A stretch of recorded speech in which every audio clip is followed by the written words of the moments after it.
기도하겠습니다. 하나님, 여기 성광제단을 세워주신 것 감사합니다. 기나긴 세월 동안 생명과 구원의 열매를 하나님 손에 많이 드릴 수 있도록 인도해 주신 것 감사합니다. 변함없는 사랑과 손길로 이 교회를 붙들어 주시고 더 많은 열매를 주님 손에 드리는 귀하고 복된 제단 되게 하옵소서. 금년 1년 동안 받은 은혜와 사랑을 감사하여 추수 감사의 제단을 드립니다.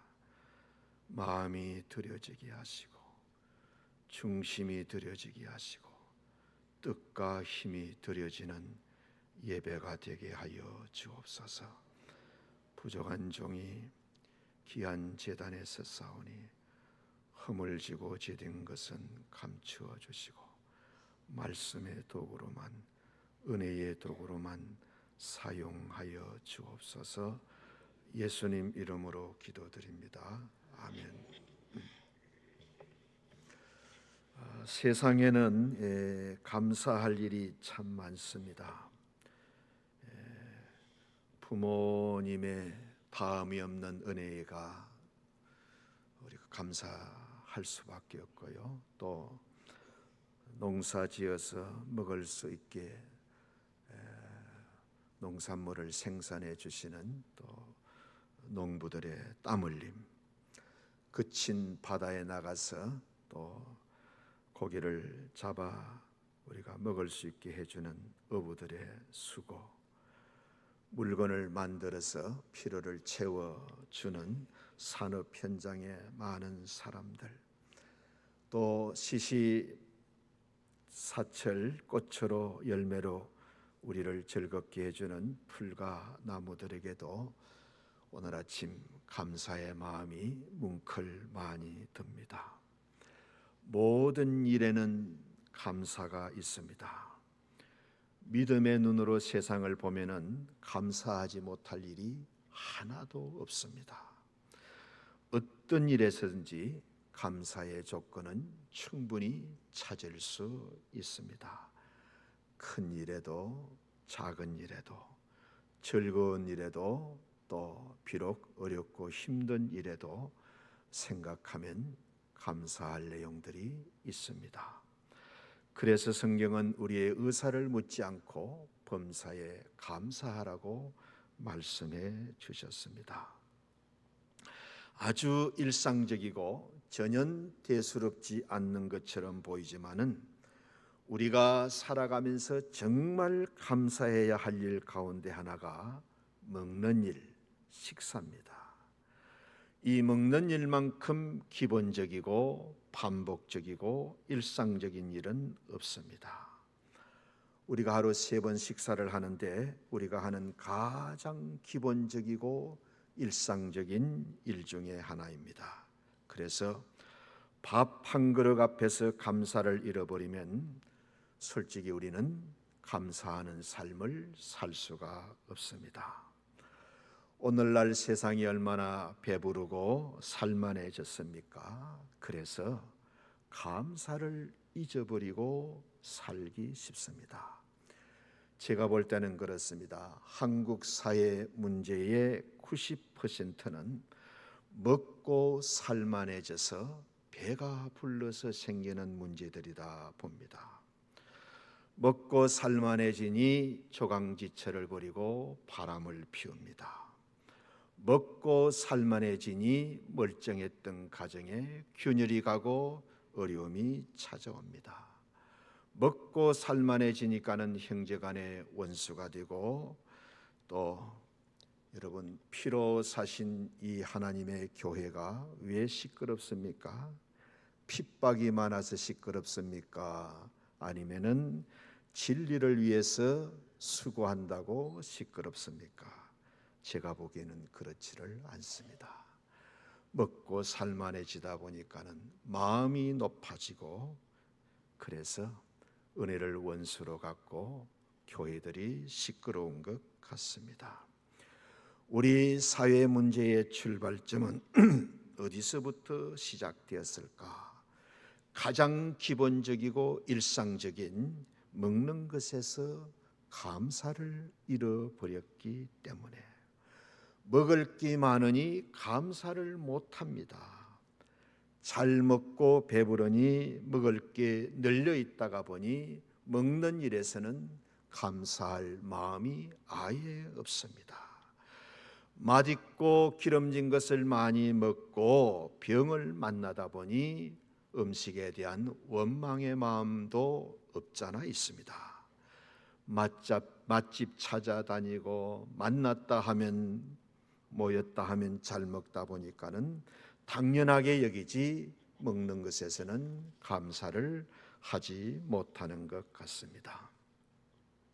왜 먹는 일이 중요한가? 먹는 일은 모든 생명 활동의 시작입니다. 아기는 태어나자마자 먹습니다. 엄마의 젖을 먹고 물을 먹고 공기를 마십니다. 먹으면 우리 자신을 살리는 일이고 만들어가는 일입니다. 저와 여러분의 몸은 우리가 먹는 음식이 지금까지 만든 결과입니다. 먹으면 생명이며 살아있음을 의미합니다. 더 이상 아무것도 먹지 못할 때에 생명은 끝이 나게 됩니다. 스스로 먹을 수 있다는 것 자체가 얼마나 감사한 일인지 모릅니다. 스스로 먹지 못하고 또 움직이지 못하는 사람을 우리는 식물인간이라고 합니다. 저와 여러분에게 먹을 수 있는 식욕과 또 건강이 있다는 것은 얼마나 감사한 일인지 모릅니다. 또 뭘 먹든지 우리가 먹은 것을 소화시킬 수 있는 건강한 소화력도 얼마나 감사한지 모릅니다. 아무리 건강해도 먹을 것이 없으면은 식욕도 소화력도 무슨 의미가 있겠습니까? 그러므로 모든 먹음 앞에는 감사가 있어야 됩니다.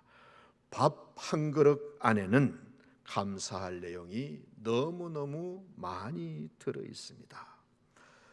먹는다는 것은 단순히 배를 채운다는 그 이상의 의미가 있습니다. 먹는다는 것은 먹음으로 건강을 유지하는 그 이상의 의미가 있습니다. 우리는 먹는 일을 통해서 하나님을 알고 음식의 소중함을 알고 은혜를 알고 가족을 알고 사랑을 알고 건강의 소중함을 알게 됩니다. 우리는 먹을 양식이 있다는 것에 정말 감사해야 됩니다.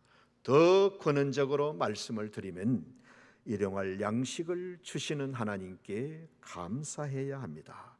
하루 3끼를 먹는다는 것은 하루 3번 일용할 양식을 주시는 하나님의 은총을 먹고 마시는 일입니다. 먹는다는 것은 절대 저절로 되지 않습니다. 쌀이나 농산물을 상점에서 팔지 않으면 우리가 어떻게 구해서 먹을 수 있겠습니까? 유통업에 종사하는 분들이 가게까지 갖다 놓지 않으면 우리는 상점에서 살 수가 없습니다. 농부들이 거친 땅을 일구어서 씨를 뿌리고 잘 농사지어서 추수하지 않으면 상점으로 옮겨 놓을 유통할 농산물도 있을 수가 없습니다. 그래서 진짜 선진국은 절대로 농사를 포기하지 않습니다. 여러분, 미국이라든지 영국, 독일, 프랑스 이런 선진국들은 절대 농업을 포기하지 않습니다. 우리가 핸드폰은 없어도 살 수가 있고 컴퓨터는 없어도 살 수가 있지만은 먹지 않고는 살 수 없지 않습니까? 그뿐이 아니고 농부들이 농사를 짓기 위해서는 농기구도 있어야 되고 농사에 필요한 기구를 공장에서 잘 만들어 주어야 농사를 지을 수가 있습니다. 비료도 필요하고 때로는 약도 필요하지 않습니까? 또 옷이라든지 생활용품 이런 것들을 입고 사용하지 않으면 또 농사를 짓지 못합니다. 그렇게 보면 쌀 한 톨이 우리에게 오는 데는 수많은 사람들의 수고와 고마운 손길이 있음을 알게 됩니다. 쌀 한 톨의 무게는 생명의 무게요 온 우주의 무게입니다. 옛말에 일미 7근이라는 말이 있습니다. 쌀 한 톨의 무게는 농부의 땀 7근과 맞먹는다. 그러니까는 쌀 한 톨 속에는 숫자로 표현할 수 없는 엄청난 무게가 담겨 있습니다. 쌀 한 톨 속에는 하늘의 은총이 담겨 있습니다. 철따라 부는 비바람과 따뜻한 햇볕이 그 가운데 들어 있잖아요. 밤하늘의 별빛과 달빛도 들어있고 풀벌레의 울음소리와 농부의 발자국 소리도 그 안에 담겨 있습니다. 농부의 거칠고 투박한 손길이 담겨 있고 등이 휘는 수고와 땀도 그 속에 담겨 있습니다. 한자로 쌀을 미라고 씁니다. 물수변에 8팔자가 붙어서 쌀미자가 됩니다. 이 한자는 물과 농부의 손길을 88번 받아야 한 알의 쌀이 만들어진다는 말입니다. 이것이 쌀 한 톨의 가치고 무게입니다. 여러분, 배가 저절로 자라겠습니까? 저는 농사짓는 부모님 밑에서 태어난 아들입니다. 그래서 아버님이 농사짓는 것을 어렸을 때 많이 봤습니다. 집에 오면은 일이 너무 많아가지고 학교 마치고 집에 오기 전에 저쪽으로 우리 집 있는 쪽을 바라봅니다. 밭에서 마당에서 일하시는 부모님이 있으면 뒤로 돌아 해가지고 집에 안 갔습니다. 그리고 밖에서 놀다가 늦게 들어와서 허벌나게 얻어 터진 적도 있습니다. 벼는 절대로 저절로 자라지 않습니다.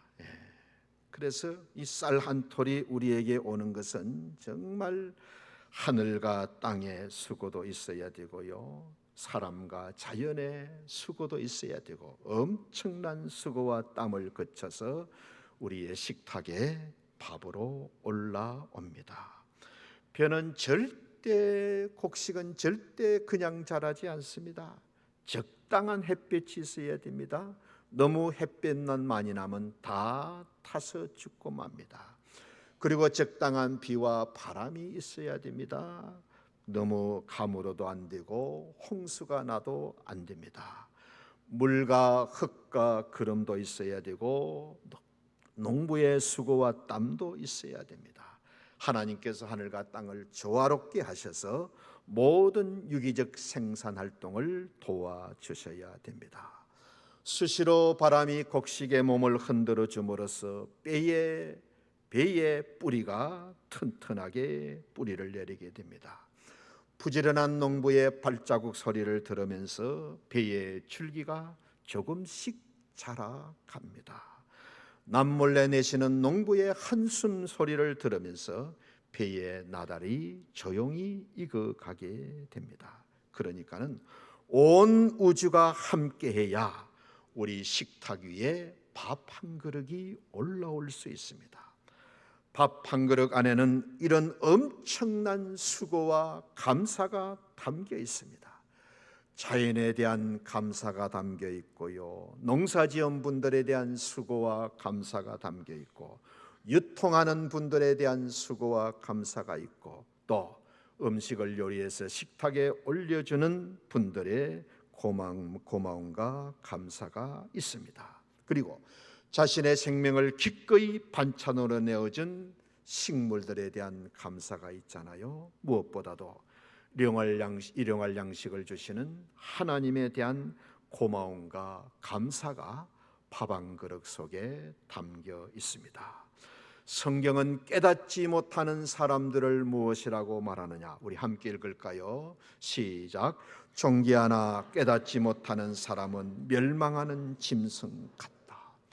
세상에서 돈 벌고 위치를 가지고 존귀하다는 말을 듣지만은 깨닫지 못하는 사람은 멸망하는 짐승 같다. 밥을 먹으면서도 감사를 모르고 밥을 먹으면서도 깨달음을 얻지 못하는 사람을 성경은 짐승 같다고 말해줍니다. 맛있는 식당이나 뷔페에 가보면은 사람이 많을까요? 짐승이 많을까요? 짐승들이 아주 많습니다. 꼬리 없는 짐승들이 너무너무 많습니다. 여수에는 그런 사람이 제발 없기를 바랍니다. 유대인들은 밥상머리에서 단순한 식사를 넘어서 영적인 식사를 하는 민족으로 유명합니다.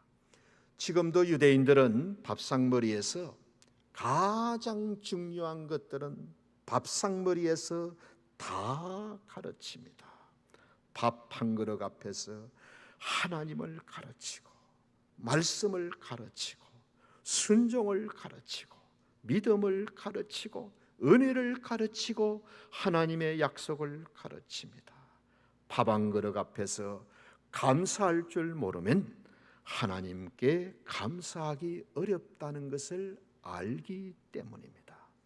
우리는 밥 한 그릇 앞에서 진지해질 줄 알아야 되고 경건해지고 감사할 수 있어야 됩니다. 그리고 사람은 밥 한 그릇 앞에서 그 사람의 인격과 사람됨이 다 만들어집니다. 제가 우리 서울에 나와서 부목사님들을 이렇게 만나서 청빙을 해 갑니다. 그럼 우리 교회 성도님들이 목사님 어떻게 그리 좋은 목사님들을 모시고 옵니까? 제가 속으로 그럽니다. 밥 한 번 먹어보면 다 압니다. 밥 한 번 먹어보면 다 압니다. 가정이 보이고 부모가 보이고 교육이 보이고 집안이 보이지 않습니까? 사람은 밥 한 그릇 앞에서 그 사람의 사람됨과 인격과 인생이 다 보여지게 됩니다. 밥이 이만큼 고맙고 중요한 것은 우리의 생명을 유지해 주기도 하고 또 생명을 살리는 힘이 되고 에너지가 되어주기 때문입니다. 마귀가 부려먹기 가장 좋은 사람은 어떤 사람이냐? 감사를 모르는 사람. 제가 인도네시아에 가서 30년째 살고 있는데요, 한국에 와서 사니까는 얼마나 깨끗하고 얼마나 편리하고 가게마다 과일들이 쌓여 있고 온 전국이 맛집이고, 그래서 제가 듣고 좀 지저분한 후진국에서 30년 살다가 서울에 들어오면은 한국에 사는 사람은 진짜 원망하고 불평하면 안 되겠다. 이런 환경, 이런 시대를 살면서 원망하고 불평하는 것은 그건 짐승이지 인간이 아니다. 그런 마음을 여러 번 느껴봤습니다. 네. 여러분, 마귀가 가장 부려먹기 좋은 사람, 언제든지 불러다가 1등 하수인으로 부려먹기 좋은 사람은 감사를 모르는 사람, 늘 입에 원망을 달고 다니고 불평하는 사람, 언제 어디서든지 마귀의 하수인으로 부름받아 이용당할 수 있습니다. 쌀은 우리에게 밥이 되어 주었잖아요. 이유를 아시겠습니까? 밥값하고 살라고, 보람되고 가치 있는 인생이 되어 달라고, 생명을 살리는 일을 하고 감사하는 인생 되고 다른 사람과 의도답해 보탬이 되는 인생을 살라고. 여러분, 이것이 밥값입니다. 밥상 위에 있는 모든 음식은 우리에게 자신의 생명을 기꺼이 내어준 희생자들이잖아요. 그래서 우리는 밥 한 그릇 앞에서 하나님도 알고 이웃도 알고 나를 알아야 됩니다. 왜 먹어야 하는지를 알아야 되고, 왜 살아야 하는지를 알아야 되고, 왜 일해야 하는지를 알아야 합니다. 오늘부터는 정말 밥값하고 사시기를 축원합니다. 우리 자녀들이 밥을 어떻게 먹는지를 한번 자세히 살펴보십시오. 요즘 우리 자녀들의 모습 속에는 밥 한 그릇에 대한 감사가 별로 없는 것 같습니다. 밥을 먹으면서 감사하고, 밥을 먹으면서 하나님을 생각하고, 부모님을 생각하고, 농사지은 사람들을 생각하는 그런 마음이 별로 보이지 않는 것 같습니다. 하나님에 대한 감사도 없고, 음식에 대한 감사도 없고, 요리해 주신 분들에 대한 감사도 없고, 농사지은 분들에 대한 감사도, 유통하는 분들에 대한 감사도, 건강한 소화력을 주신 생명의 주인 되신 하나님에 대한 감사도 점점 사라져 가는 것 같습니다. 우리가 매일 먹는 밥이지만 이제부터는 제대로 자녀들을 제대로 밥을 먹도록 가르쳐야 되고, 바른 마음과 올바른 자세로 식탁을 대하도록 가르치시는 것이 중요한 일이라고 생각합니다. 그리고 식사 예절도 잘 가르쳐야 되겠습니다. 먹을 만큼 알맞게 들어서 먹고 남기지 않도록 가르쳐야 될 것 같습니다. 음식을 남기는 것은 신앙적으로나 환경적 의미에서 잘못된 일입니다. 아까운 생명을 희생해서 먹지도 않고 버리는 것은 탐심이라고 말할 수 있습니다. 그래서 먹는 일은 굉장히 소중한 일이고 기쁨이고 행복이고 감사입니다. 그렇지만 세계 인구의 절반은 먹을 것이 없어서 굶주리고 있다는 것을 아셔야 됩니다. 유엔 농업식량기구가 있습니다. 세계 인구 80억 되었습니다. 이 80억 가운데 지금도 10억 5천만 명이 먹지를 못해서 영양실조에 있습니다. 아프리카는 전 인구의 35%, 동남아시아는 18%, 라틴 아메리카는 약 14%가 지금도 굶주림에 처해 있습니다. 북한의 기아 문제는 심각합니다. 만 15세 이하의 아동들 약 37%가 심각한 영양실조에 있습니다. 여러분, 배고프면 신체를 손상시킵니다. 너무 아이들이 먹지를 못하면 시각장애가 오고 뇌기능장애를 만납니다. 나중에는 결국 질병과 함께 서서히 죽음을 맞게 됩니다. 현재 지구는 농사법이 얼마나 많이 발달했는지 농지를 씌어야 할 만큼, 땅을 씌어야 할 만큼 식량을 넘치게 생산하고 있습니다. 유엔 농업식량기구의 보고를 보면 지구가 현재 인구 80억보다 2배나 많은 약 160억 명이 먹고도 남을 만큼 농업 생산 능력이 있다고 합니다. 식량 자체는 충분한데 지구의 한쪽은 식량이 남아서 넘치고 다른 쪽은 먹을 것이 없어서 굶주리고 있습니다. 문제의 핵심은 국제사회의 갈등과 반목 때문입니다. 동시에 식탁 위에 함께 밥을 나눌 줄 모르는 이기적인 먹음 때문입니다. 여러분, 밥상의 평화 없이는요 세계 평화 없습니다. 저와 여러분이 이렇게 주일날 고상한 모습으로 앉아 있지만은요, 저와 여러분이나 다 3일을 굶으면 이웃집 담을 넘지 않을 사람은 아무도 없습니다. 그래서 밥상의 평화 없이는 세계 평화도 있을 수 없습니다. 함께 밥을 먹을 때 그 밥은 먹는 사람을 하나로 만들어 줍니다.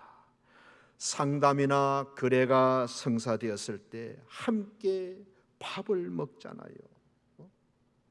양가 집안이 맞선을 받습니다. 그런데 깨어졌습니다. 그런데 때는 식사 때입니다. 혼사는 깨어졌지만은 밥은 먹고 헤어집시다. 이런 사람이 있습니까? 안 먹습니다. 네? 마음에 들지 않으면은 아무리 때가 되어도 함께 밥을 먹지 않습니다. 음식을 함께 나눈다는 것은 먹음 그 이상의 뜻을 가지고 있습니다. 우리의 말도, 우리의 생각도, 우리의 건강도, 우리의 삶도, 우리의 신앙생활도 먹음에서 시작됩니다. 이 먹음은 모든 것의 시작입니다.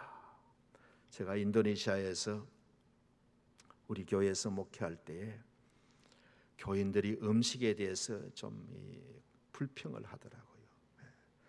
뭐 김치가 잘 담아졌느니 잘못 담아졌느니, 반찬이 뭐 지난주하고 비슷하다느니 다르다니. 그래서 우리 성도님들에게 부탁했습니다. 따라하세요 하면서 주는 대로 먹겠습니다. 나오는 대로 먹겠습니다.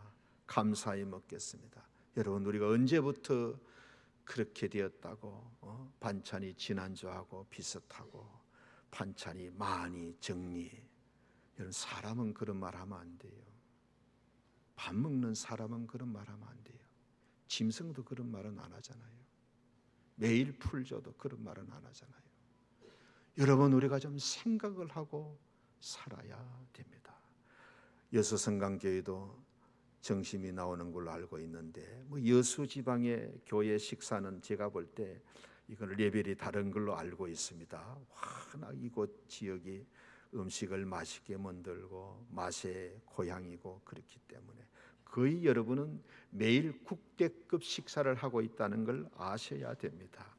그래서 늘 맛있게 드시고 나오는 대로 드시고, 그리고 감사하다고 이렇게 드시고, 수고하시는 분들 여러분 들어가셔서 위로해드리고 잘 먹었다 그러고 내 몸이 건강해질 것 같습니다. 이걸 먹었으니 일도 잘 될 것 같습니다.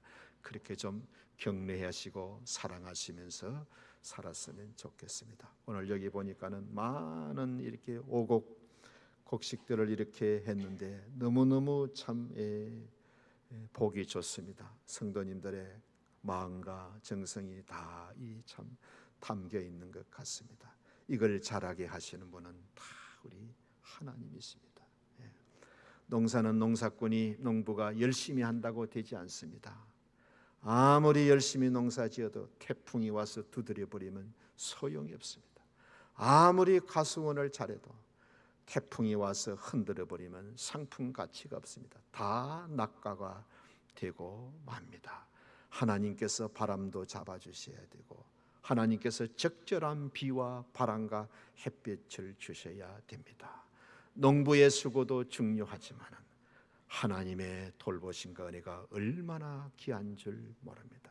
그래서 농사를 지어보면 농사는 내 힘으로 되는 것이 아니고 하나님의 은혜와 도우심이 있어야 되는구나 하는 걸 알게 되는 것입니다. 금년에 우리가 받은 은혜가 얼마나 많습니까?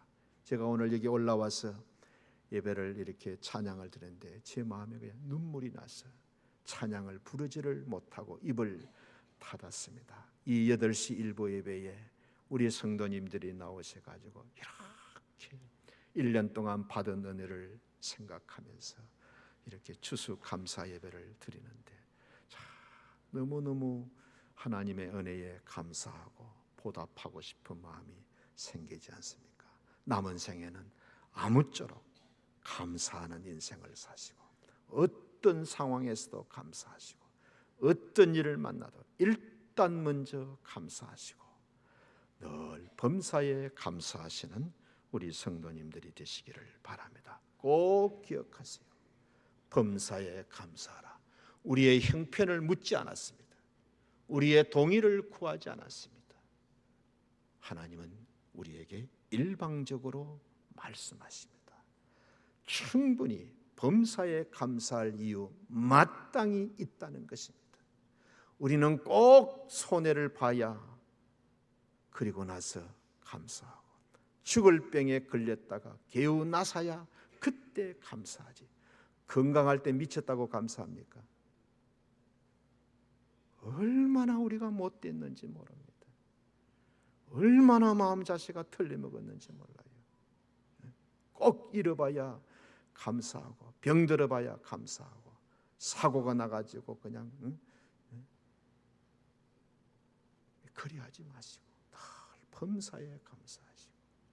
여러분 좋은 목사님 모시고 목회하시니 얼마나 좋습니까? 얼마나 좋습니까? 우리 목사님의 인생에 여러분이 정말 꽃이 되시기를 바랍니다. 저희 아들이요, 대학교 4학년 졸업반 때 아버지 신학을 한번 해볼까 합니다. 야, 넌 하지 마. 너 아니라도 신학할 사람은 많고 목사님 될 사람은 많다. 아버지가 목회해 보니까는 이런 성도가 있으면 좋겠더라. 너는 목사님이 보고 너를 다, 너 같은 집사를 보고, 너 같은 성도를 보고, 아무리 힘들어도 내가 저 성도를 보니까는 일어서야 되겠다. 아무리 힘들고 외롭고 어려워도 저 성도를 보니까는 내가 다시 일어서서 목회해야 되겠다. 목사님을 일어서게 만들어주고 목사님을 세워주는 그런 성도가 되어라. 목사할 사람은 많다. 너는 그런 성도가 되었으면 좋겠다. 여러분, 우리 성강교회 성도님들이 우리 목사님을 다 일어서게 해드리는 성도님들 되시기를 바랍니다. 주변에 어려운 성도님들을 다 이렇게 손을 잡아주시고 일어 세워주시는 그런 성도님들이 되시기를 주님의 이름으로 축원합니다. 금년 1년 동안 받은 은혜 오늘만 기억하지 마시고 늘 감사를 입에 달고 다니시기 바랍니다. 여러분, 제가 무슨 기도를 제일 많이 하시는 줄 아십니까? 회개 기도를 제일 많이 합니다. 회개 기도하고 나면 다른 기도는 별로 할 게 없어요. 하나님, 이런 것도 부족했습니다. 이런 것도 잘못했습니다. 이런 것도 잘못했습니다. 이거는 분명히 죄입니다. 이건 안 해야 되는데, 그렇죠. 회개 기도할 게 제일 많습니다. 여러분, 회개를 입에 달고 다니시고 감사를 입에 달고 다니시기를 바랍니다. 세상에 보면 원망하고 소리 지르고 핏대 세우는 사람들이 많은데 우리는 인생을 그렇게 살면 안 됩니다. 한국 사회의 가장 큰 문제가 뭡니까? 불의한 사람이 정의를 외치는 것이 문제입니다. 여러분, 절대 다른 사람의 실수나 허물을 밟고 올라서서 나의 정의를 외치지 마십시오. 나는 그렇지 않다고 핏대를 세우지 마십시오. 다른 사람이 실수하고 다른 사람이 허물이 있고 다른 사람이 실수한 거 있으면 나도 그 자리에 있었으면 저랬으면 돼. 저런 죄가 우리 집안에도 있는데, 저런 문제가 우리 자식한테도 있는데, 저런 것은 우리 부모님도 저랬는데, 다른 사람의 부족과 허물을 보고 나를 살피고 나를 돌아보고 더 우리가 하나님 앞에 겸손하게 믿음으로 감사하며 사시기를 예수님의 이름으로 축원합니다. 아버지 하나님, 하나님 앞에 받은 은혜를 생각해 보니 너무너무 황송하고 감사할 뿐입니다. 오늘의 이 마음 잊지 말게 하여 주시고 밥 한 그릇에서부터 하나님 감사를 알게 하시고 깨달음을 얻게 하시고 하나님을 알고 이웃의 수고를 아는 진정한 감사의 삶을 살게 하여 주옵소서. 예수님의 이름으로 감사하며 기도드립니다. 아멘.